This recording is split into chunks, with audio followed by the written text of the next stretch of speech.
Hello friends, બધાને કેમ છે? મજામાં? તો છેલ્લે આપણે જોયું કે બાયોટેકનોલોજીનો ખેતીવાડી ક્ષેત્રે એટલે કે એગ્રીકલ્ચરલ ક્ષેત્રે, એવી રીતે બાયોટેકનોલોજીનો આપણે સારવાર ક્ષેત્રે જોયું, જેમાં ઇન્સ્યુલિન છે કે પછી જીન થેરાપી આપણે જોઈ. હવે આપણે જોવું છે કે નિદાનમાં બાયોટેકનોલોજીનો ઉપયોગ કેવી કેવી રીતે થઈ શકે છે અને કઈ નિદાન કઈ એવી રોગો છે કે એમાં બાયોટેકનોલોજીના ઉપયોગથી આપણે અલગ અલગ ટેકનોલોજી અથવા તો અલગ અલગ એવી બાબતો છે કે જેનો ઉપયોગ કરી અને નિદાન મેળવી શકીએ છીએ. એટલે કોઈ પણ રોગ હોય એ રોગની સારવાર મેળવતા પહેલાં આપણે એ રોગના નિદાન વિશે ચર્ચા કરવી પડે કે ભાઈ ખબર કેમ પડે કે આ વ્યક્તિને આ રોગ થયેલ છે. તો પહેલાંના જમાનામાં એટલે કે હજી સ્ટીલ આપણે યુરિન ટેસ્ટ કરીએ છીએ, એટલે કે મૂત્રની તપાસ કરીએ છીએ અને કરીએ છીએ આપણે બ્લડ ટેસ્ટ, સિરમની તપાસ પણ કરીએ છીએ. એટલે કે બ્લડ ટેસ્ટ અને urine test which is common. અરે બરાબર, એટલે આ પહેલાં એવી કોમન વસ્તુ છે કે જેની તપાસથી અલગ અલગ રોગો વિશે ખ્યાલ આવે છે. પણ એવા ઘણા રોગો છે કે જે યુરિન તપાસ કે એટલે કે મૂત્રની તપાસ કે રુધિરની તપાસથી નક્કી થતા નથી. દાખલા તરીકે કેન્સર રોગ છે, તો કેન્સર છે, પછી એવા ઘણા બધા રોગો છે જે ગાંઠ ઉત્પન્ન કરે છે. એવા ઘણા રોગો, આપણા વારસાગત રોગો પણ એવા છે કે જે મૂત્ર અથવા તો રુધિરની તપાસથી નક્કી થઈ શકતા નથી કે આ રોગ તમને થયો છે. તો ઘણી એવી નિદાન પદ્ધતિઓ છે, અલગ અલગ પદ્ધતિ કે જેના આધારે તમે નક્કી કરી શકો કે આ વ્યક્તિને આ રોગ થયેલો છે.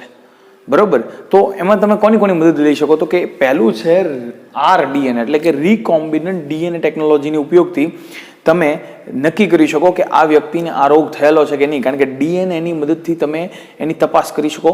બીજું, ડીએનએનું મલ્ટિપ્લિકેશન કરીને તમે તપાસ કરી શકો. દાખલા તરીકે એમાં માટે સૌથી બેસ્ટ છે PCR, પોલિમરેઝ ચેઇન રિએક્શન. આપણે 11મા ચેપ્ટરમાં ભણી ગયા છીએ કે PCR પોલિમરેઝ ચેઇન રિએક્શન છે એ ડીએનએને એમ્પ્લીફાય અથવા તો ડીએનએની ગુણનનું કાર્ય કરે છે.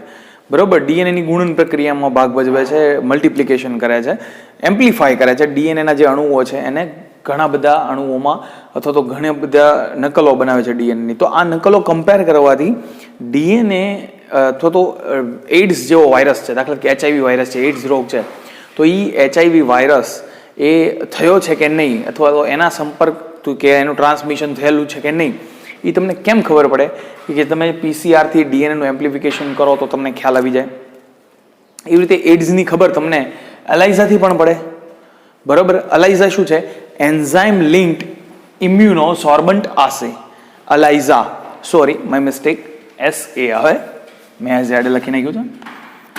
Okay, ELISA enzyme linked immunosorbent assay. Enzyme linked એટલે કે ઉત્સેચક સાથે જોડાયેલા એન્ટીબોડી, એન્ટીજન એન્ટીબોડી પ્રક્રિયાના આધારે નક્કી થાય છે. બરોબર, કે એન્ટીજન એન્ટીબોડી પ્રક્રિયા થાય જેમાં નવા એન્ટીબોડી જો નિર્માણ પામે HIV વાયરસને અગેન્સ્ટ, તો સમજી જવાનું કે રોગ થયેલ છે. બરોબર, તો આ નિદાન પદ્ધતિ છે, એલાઇઝા ટેસ્ટ છે. એવી રીતે ઘણી બધી એવી પ્રકારની ટેસ્ટો છે અથવા તો તપાસ માટે અથવા તો આકારણી માટેની એવી ઘણી બધી નિદાન પદ્ધતિઓ છે જે બાયોટેકનોલોજીની મદદથી ઉપયોગમાં લઈ શકાય. બરોબર છે, તો તમે રિકોમ્બિનન્ટ ડીએનએનો ઉપયોગ કરી શકો, તમે PCRનો ઉપયોગ કરી શકો. PCRની મદદથી ડીએનએનું ગુણન કરીને તમે ઘણી બધી નકલો બનાવીને ડીએનએ કમ્પેર કરીને તમે ચેક કરી શકો છો. રિકોમ્બિનન્ટ ડીએનએનો ઉપયોગ કરી શકો, ડીએનએનો ટુકડો લઈને તમે જોડી શકો તો તમને ખ્યાલ આવે કે એઇડ્સ અથવા તો એવા કોઈ વાયરસને લગતા રોગો છે. ખાસ કરીને વાયરસને લગતા રોગોમાં રિકોમ્બિનન્ટ ડીએનએ ટેકનોલોજી બહુ કામમાં આવે છે. બરોબર, પછી છે એલાઇઝાની આપણે વાત કરી. પછી એક નવી ટેકનિક છે કે જે છે ઓટો રેડિયોગ્રાફી. હવે ઓટો રેડિયોગ્રાફીમાં શું કરવામાં આવે કે જે ડીએનએ છે એ ડીએનએની સાથે રેડિયો એક્ટિવ પ્રોબ, એટલે એ વોટ બી ડીએનએનો બીજો ટુકડો કે જે રેડિયો એક્ટિવ હોય, જે કોમ્પ્લિમેન્ટરી હોય, એ આ અન્ય ડીએનએ અથવા તો એવા ડીએનએ છે કે જે રોગકારક ડીએનએ જેવું હોય એની સાથે જોડાઈ જાય. બરોબર છે, તો એ રેડિયો એક્ટિવ પ્રોબને ડીએનએની અંદર દાખલ કરવાથી તમને રેડિયોગ્રાફિક પ્લેટ ઉપર તમે એને જ્યારે લ્યો છો ત્યારે પહેલાં તો પ્રોબ દાખલ કર્યા પછી એનું સ્વયંજનન થશે ડીએનએનું. બરોબર, ડીએનએનું સ્વયંજનન થાય પછી તમે રેડિયોગ્રાફિક પ્લેટ ઉપર એનું ચિત્રણ મેળવો.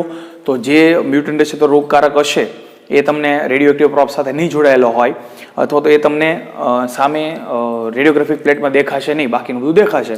તો તમને ખ્યાલ આવી જશે કે આ રોગ થયેલ છે કે નહીં. તો અત્યારે ઓટો રેડિયોગ્રાફી પણ યુઝ થાય છે. તો these are the methods of biotechnology. તો PCR છે, રિકોમ્બિનન્ટ DNA ટેકનોલોજી છે, અલાઇઝા છે અને ઓટો રેડિયોગ્રાફી છે. આ બધાની મદદથી રોગનું નિદાન થઈ શકે.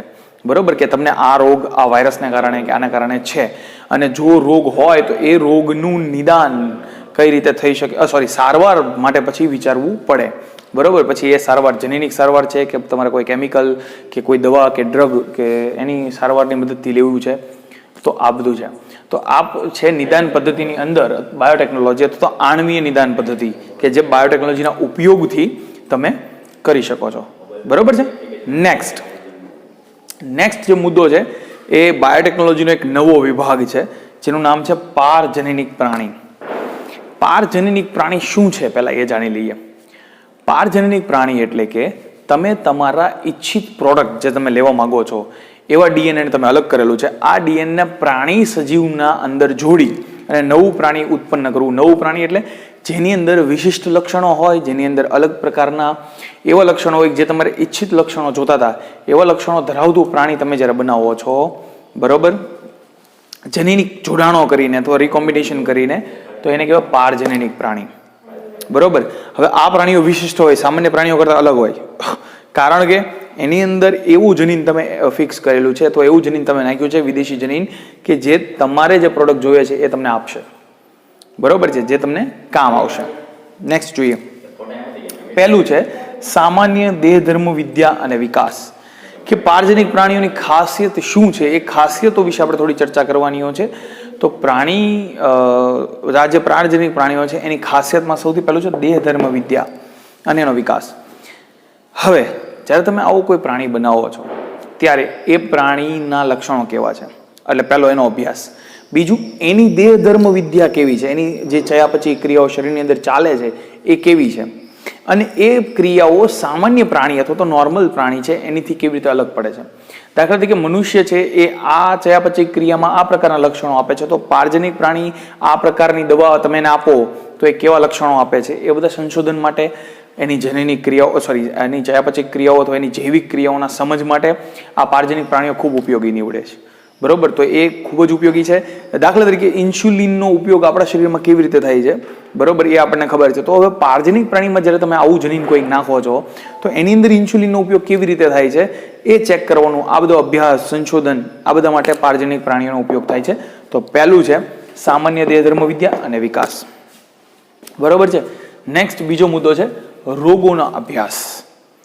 હવે તમને ખબર છે કે આપણા શરીરમાં ઘણા બધા પ્રકારના રોગો, વાયરસથી કે ઓટો ઇમ્યુનિથી, એટલે કે અંદર સ્વરક્ષિત બને છે, કેન્સર કે જે કાંઈ રોગો છે. તો આ રોગો માટે તપાસ આપણે જ્યારે કરવી હોય, સંશોધન કરવું હોય, તો એ જનીનોને અથવા તો એને લાગતા ઓળખતા જે જનીનો છે એ પારજનિક પ્રાણીઓમાં નાખી અને આપણે તપાસ કરી શકીએ કે એ રોગો પારજનિક પ્રાણીઓને કેવા થાય છે. હવે આપણને જે રોગો થયા છે એ રોગોનો ઉપાય જાણવા માટે પણ આપણે પારજનિક પ્રાણીઓમાં એ જનીનો નાખી અને એની ઉપર ઉપાય જાણી શકીએ છીએ. બરોબર, તો આપણે જે પારજનિક પ્રાણીઓની મદદથી રોગો વિશે પણ અભ્યાસ કરી શકીએ છીએ. તો આ એની ખાસિયત છે પારજનિક પ્રાણીઓની, કે આપણને લગતા જે રોગો છે, તો મનુષ્ય માટે જે નુકસાનકારક અથવા હાનિકારક જે રોગો છે એ પારજનિક પ્રાણીઓમાં કેવા પ્રકારે થાય છે એની તપાસ તો એ પારજનિક પ્રાણીઓમાં થઈ શકે છે. નેક્સ્ટ છે જૈવિક નિપજો. હવે હું જે જનીન પારજનિક પ્રાણીઓમાં નાખું છું, અથવા તો પ્રાણીઓમાં હું જે જનીન નાખું છું જેના કારણે પારજનિક બને છે, એ મને એની નિપજ અથવા તો જૈવિક નિપજ બનાવીને આપે છે. તો પહેલું તો એ કે હું નિપજ માટે જ પારજનિક પ્રાણી બનાવું છું, તો મારા ફાયદા માટે જ પારજનિક પ્રાણી બનાવું છું. પછી એ સંશોધનનો હેતુ હોય, એ રોગ જાણવાનો હેતુ હોય, કે મારી ઈચ્છિત પ્રોડક્ટ મેળવવાનો હેતુ હોય, તો પ્રાણીઓમાંથી પોતાની ઈચ્છિત પ્રોડક્ટ મેળવવા માટે પણ એમાં જનીનો ઉમેરવામાં આવે છે. અને જે ઈચ્છિત પ્રોડક્ટ તમારે જોતું છે, દાખલા તરીકે તમારે કોઈ એક પ્રોટીન જોતું છે, તો પ્રોટીન ધરાવતું જનીન તમે પ્રાણીમાં ઉમેરો છો તો એ તમને ઈચ્છિત પ્રોટીન બનાવી આપે છે. અને એના ઘણા ઉદાહરણો છે. અમુક ઉદાહરણો તમારા જે બુકમાં આપેલા છે એમાં એક છે 1-આલ્ફા એન્ટીટ્રિપ્સિન, જે એમ્ફીસેમા જેને થયો હોય ને, ફેફસાને લગતો રોગ છે એમ્ફીસેમા, 11મા ધોરણમાં તમે ભણી ગયા છો. તો એમ્ફીસેમા જેને થયો હોય એ એમ્ફીસેમાની સારવારમાં વપરાય છે એન્ટીટ્રિપ્સિન. તો આલ્ફા 1 એન્ટીટ્રિપ્સિન છે એ એમ્ફીસેમાની સારવારમાં વપરાય છે. તો એ પ્રોડક્ટ તમે એન્ટીટ્રિપ્સિન છે એ લઈ શકો પ્રાણીઓમાંથી. એવી રીતે સિસ્ટિક ફાઇબ્રોસિસ, પછી ફિનાઇલકીટોન્યુરિયા જે વારસાગત લક્ષણ રોગ છે, જે તમે ભણી ગયા કે વારસાગત રોગ છે, તો એની સારવારમાં અને સિસ્ટિક ફાઇબ્રોસિસની સારવારમાં પણ આવી પ્રોડક્ટ તમે બનાવી શકો છો, જેના પ્રયત્નો હજી ચાલુ છે. આવા ઘણા રોગોની કુદરતી પ્રોડક્ટ તમે લઈને એટલે રસી મેળવી શકો છો, એનામાંથી એન્ટીબોડી મેળવી શકો છો, કે એનામાંથી કોઈ પ્રોડક્ટ અથવા દવા મેળવી શકો છો. તો એને લગતું કોઈ પણ તમે પાર્જનિક પ્રાણીમાંથી મેળવી શકો છો, જે પ્રમાણે તમારું જનીન હોય. નેક્સ્ટ છે કે સૌથી પહેલા પાર્જનિક પ્રાણી જે બન્યું હતું એ હતું 1977માં રોઝી નામની ગાય હતી. પહેલી પાર્જનિક પ્રાણી હતું જે 1977માં બનાવ્યું, રોઝી નામની ગાય હતી. આ રોઝી નામની ગાય છે એ દૂધ જે આપતી તેની અંદર પ્રોટીનનું પ્રમાણ ઓછું હતું. એની અંદર પ્રોટીનનું પ્રમાણ વધારવા માટે એક જનીન ઉમેરવામાં આવ્યું, અને આ જનીન ઉમેરવાના કારણે રોઝી ગાય જે ખૂબ ઓછું પ્રોટીન આપતી હતી એ પ્રતિ લીટર 2.4 ગ્રામ પ્રોટીન આપવાનું શરૂ થયું. અને આ પ્રોટીન હતું લેક્ટા આલ્બ્યુમિન, આલ્ફા લેક્ટા આલ્બ્યુમિન. બરોબર છે. અને આ ખૂબ જ સારું પ્રોટીન છે મનુષ્યના શરીર માટે. બરોબર. તો બાળક જો હોય, મનુષ્યનું બાળક જે હોય, એના પોષણમાં તમે આ દૂધ વાપો તો એ એના પોષણ માટે ખૂબ સારું છે. બરોબર. તો બાળકોના પોષણ માટે જરૂરી એવું પ્રોટીન તમારે મેળવવું હતું ગાયમાંથી, તો તમે એ જનીન લીધું, એને ગાયની અંદર નાખ્યું, અને ગાય જે બનાવી, જેને રોઝી નામની ગાય કહેવાય છે, જે 1 લીટરમાં 2.4 ગ્રામ પ્રોટીન, એટલે ખૂબ સારું પ્રમાણ કહેવાય પ્રોટીનનું, 2.4 ગ્રામ પ્રોટીન આપતું હતું, જે બાળકો માટે ખૂબ સારું. બરોબર છે. તો આ પહેલું પાર્જનિક પ્રાણી હતું. તો પાર્જનિક પ્રાણીઓમાંથી તમે જૈવિક નિપજો પણ મેળવી શકો છો. બરોબર. પછી આપણે જોઈએ રસીની સુરક્ષા. બીજું કે આપણે જ્યારે પ્રાણીઓમાંથી રસી મેળવીએ છીએ અથવા તો કૃત્રિમ રીતે રસી બનાવીએ છીએ, રસી બનાવ્યા પછી આપણે જો એ રસી સીધી મનુષ્યને આપીએ તો એની એલર્જી કે એના જે આડઅસરો છે એ સીધી મનુષ્યને થાય, મનુષ્ય જાતિને થાય, તો એ નુકસાનકારક નીવડી શકે. એટલે શું થાય છે, પહેલાંના જમાનામાં વાનરો ઉપર આ પ્રયોગો કરવામાં આવતા, કે જે વાનરો છે, વાંદરાઓ છે, એની ઉપર આ પ્રયોગો કરવામાં આવતા આપણી રસીના કે જે કાંઈ હોય. હવે એનાથી પણ સારું કે આપણે જે રસી જે રોગ માટે જોઈએ છે એ રોગ જો પહેલાં એ જનીનો છે, એને લગતા જનીનો એ ઉંદરમાં નાખી ઉંદરને પાર્જનિક બનાવવાનો, પછી આ રસીનો પ્રયોગ છે એ ઉંદર પર કરવાનો, કે જેથી જો કોઈ આડઅસર કે નુકસાન આવે તો નાના પ્રાણીને થાય, કે જેથી મોટા પાયે નુકસાનો સર્જાય નહીં અને પ્રાણીઓ છે એ બચી શકે, અથવા વાનરોને પણ આ પ્રયોગમાંથી બચાવી શકાય. એના માટે પાર્જનિક પ્રાણીઓ અથવા તો પાર્જનિક ઉંદરો બનાવવામાં આવે છે. બરોબર. તો આ રસીના પ્રયોગો માટે રાસાયણિક સુરક્ષાના પરીક્ષણ સેમ એવું જ કંઈક છે કે જ્યારે કોઈ રસાયણ બનાવવામાં આવે છે, કોઈ દવા ડ્રગ મળી છે, તો એ ડ્રગનો પ્રયોગ છે એ પેલા આવા પ્રાણીઓ ઉપર કરવામાં આવે જેની જૈવિક ક્રિયાઓ, બરોબર, એ મનુષ્ય જેવી હોય એવી પાર્જનિક જનીનનો નાખવામાં આવે કે જે મનુષ્યને લગતા હોય. પછી કોઈ દવા છે એનો પ્રયોગ પાર્જનિક પ્રાણીઓ પર કરવામાં આવે, એ સફળ થાય, એ યોગ્ય થાય, પછી એ મનુષ્ય જાતિના ઉપયોગ માટે લઈ શકાય. બરોબર. તો પાર્જનિક પ્રાણીઓનો આવો ઘણો બધો ઉપયોગ થાય છે સુરક્ષાના હેતુ માટે, રસી માટે, નિપજો મેળવવામાં, પછી રોગના તપાસ માટે અને એની દેહધાર્મિક ક્રિયાઓ સમજવા માટે. હવે આ તમે પાર્જનિક પ્રાણીઓ જ્યારે બનાવો છો ત્યારે તમે કુદરતના નિયમોની વિરુદ્ધ જાઓ છો. પહેલો તો આ મુદ્દો છે કે તમે જે પાર્જનિક પ્રાણીઓ બનાવો છો એનાથી તમે કુદરતના નિયમોને વિરુદ્ધ જાઓ છો, જેના કારણે તમે કુદરતી પડકારો જે આવશે એની સામે એ તમારે ઝીલવા પડશે. તો અહીંયા એક થોડોક નૈતિકતાની વાત પણ આવે છે, એટલે આપણે નેક્સ્ટ લેક્ચરમાં આપણે એ જોઈશું કે નૈતિક પ્રશ્નો અથવા નૈતિક મૂલ્યો શું છે, કે આપણે ખરેખર આવા પાર્જનિક પ્રાણી બનાવી અને એને સુરક્ષાના હેતુ માટે વાપરી શકાય. તો કારણ કે જે રસીનો પ્રયોગ એના પર થાય છે જેના કારણે એને સહન કરવું પડે છે, તો એ અલ્ટિમેટલી પ્રાણી જ છે. તો આપણે મનુષ્ય જાત તરીકે એનો ઉપયોગ કરીએ છીએ તો એ કેટલા અંશે વ્યાજબી છે, એ સારું છે કે ખરાબ છે. તો આ વસ્તુ છે. પાર્જનિક પ્રાણીઓમાં નૈતિક પ્રશ્નો પણ થોડાક છે, તો એની ચર્ચા આપણે નેક્સ્ટ લેક્ચરમાં વિગતે કરશું. આજે અહીંયા સુધી રાખું છું. નિદાન પદ્ધતિ અને પાર્જનિક પ્રાણીઓ. Okay, by.